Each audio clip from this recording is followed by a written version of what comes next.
Hi everyone, Shee in here. That's what she said. I am coming to you today, Monday, March 4th.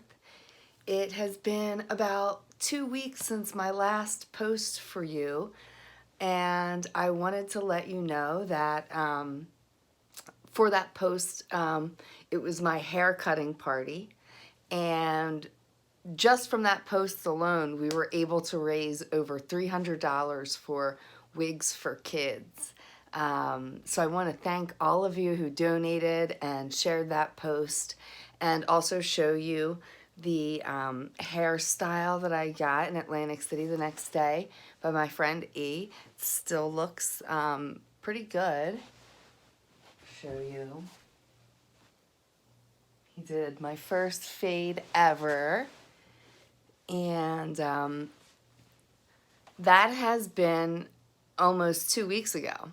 And I'm actually planning on going again before my next chemo treatment, which will be this Thursday.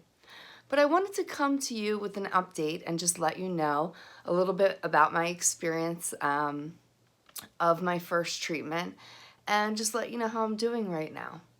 So on, what was it? The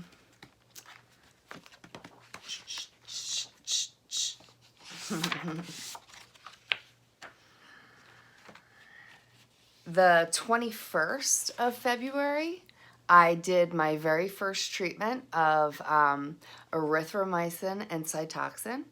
And at that time, they also placed this Neulasta injection on my arm, which one day after chemo, this actually infuses the Neulasta medication, which causes your white blood cells to regenerate.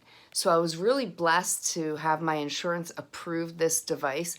Apparently they said it's like winning the lottery, because typically you have to go back and get another injection the next day. Luckily my insurance covered this, and when I was home 24 hours later, this infused for an hour. And to be honest with you, I slept through the entire thing, unaware that it even happened. But luckily it has this indicator that says when it's empty, so you know that it actually worked. And they do tell you to take Claritin, which helps with the bone pain that the Neulasta causes, which I did experience, I would say, a mild to moderate form of that in my bones and joints. And basically, in my experience, the first 3 days were pretty rough in terms of nausea and just sleeping. Actually, the first 7 days, I was sleeping nonstop. It's like my body was hit with a truck and I could not stay conscious for the life of me. I know a lot of people work through this, and I'm not quite sure how, because I would have been sleeping in the meetings or getting sick. So I'm really happy to have had a really good support system around me who came over. My friend Natalie brought me chicken noodle soup that her husband Justin, also my friend, made for me one day. I had my mom here and my dad here and my brother Zach here, helping cook for me and also juicing for me, and just helping make sure that I was getting some food and liquids down because I was in such a state of sleeping nonstop. I personally would rather be sleeping nonstop than suffering and agonizing. And so I also did have some pain medication from Dr. Buck for when I was having the severe pain. So that alleviated that, and I was able to sleep through most of it. One thing I'm going to recommend, because this is intended for people going through this in the future, and I have no shame in my game, is luckily nowadays they make a better advanced form of these women's like underwear that are disposable, and At first I was like, ugh, about having to do this, but frankly, when you're sleeping and you're having diarrhea or different symptoms from cancer, from the chemo itself, I'm sorry, it's better safe than sorry, and I'd rather have that than deal with a mess. And I'll be honest with you, they're comfortable, and it's only for a few days. So I highly recommend getting some type of panty liner or something to wear while you're sleeping, and then also taking the Claritin, and then having some form of pain medication that doesn't mask a fever. My temperature went up to 99, which is high for me, but not high enough to be alarming to call in. They send you home with a book, and it's pretty intense, a lot of labels, and you know, when you go to the very first page, you see fatigue, and that's where I had fatigue that was so intense. It was hard, like I said, for me to even stay awake, but luckily I had family come over to get me up and walking around, and that worked out really well.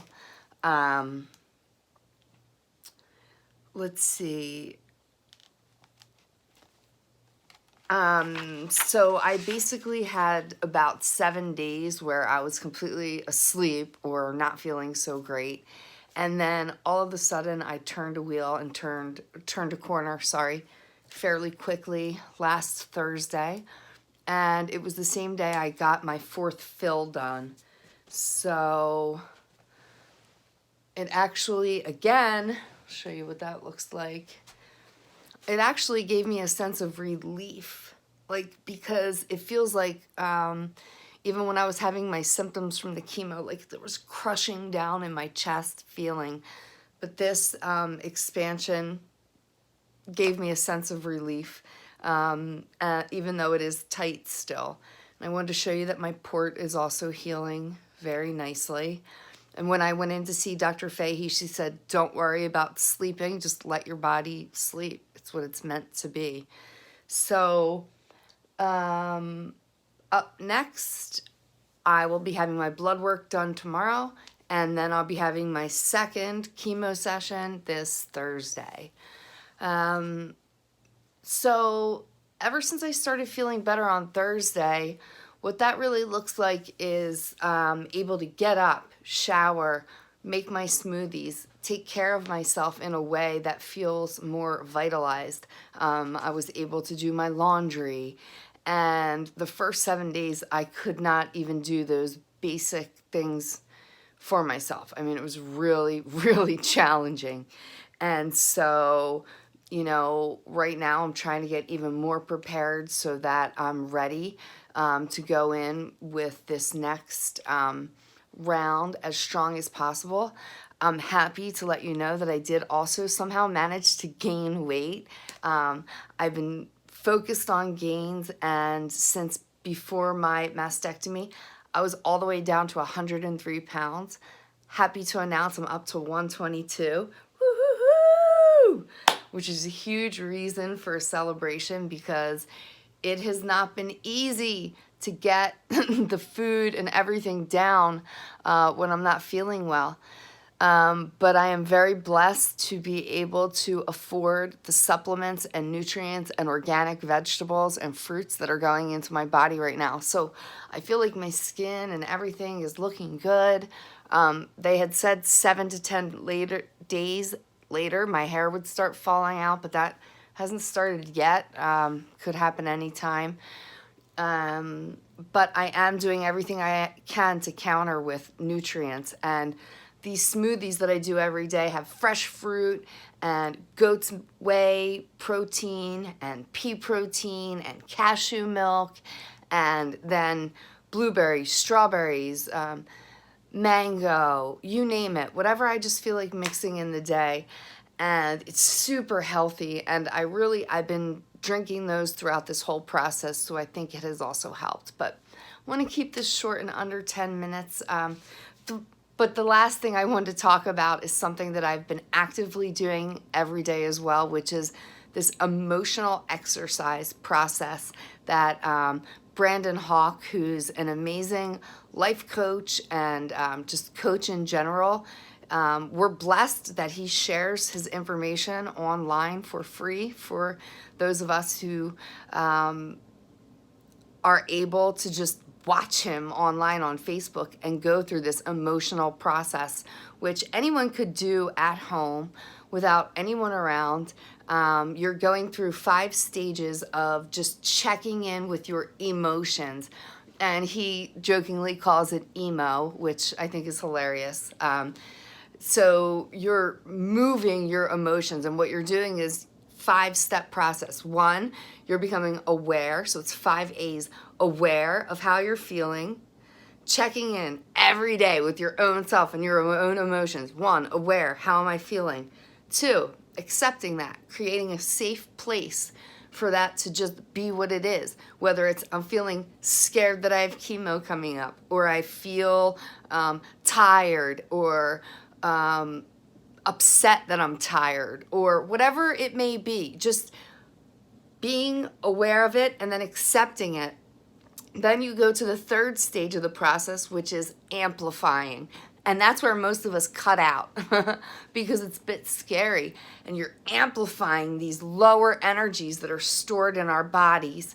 And as you amplify the energy, though, I think doing so much yoga prepared me for this, because I'm not afraid of making sounds or funny faces or doing what we call lion's breath, which is just so you're amplifying the energy. And I personally usually start pacing around, and those lower vibrational energies are able to spiral up to where you come to a place of affirmation, which is the 4th A, and you can affirm, no, actually I'm a warrior, I'm strong, or whatever your affirmation may be. And then from there you get to the 5th A, which is inspired action. And inspired action is a place that I want to take all of my action from.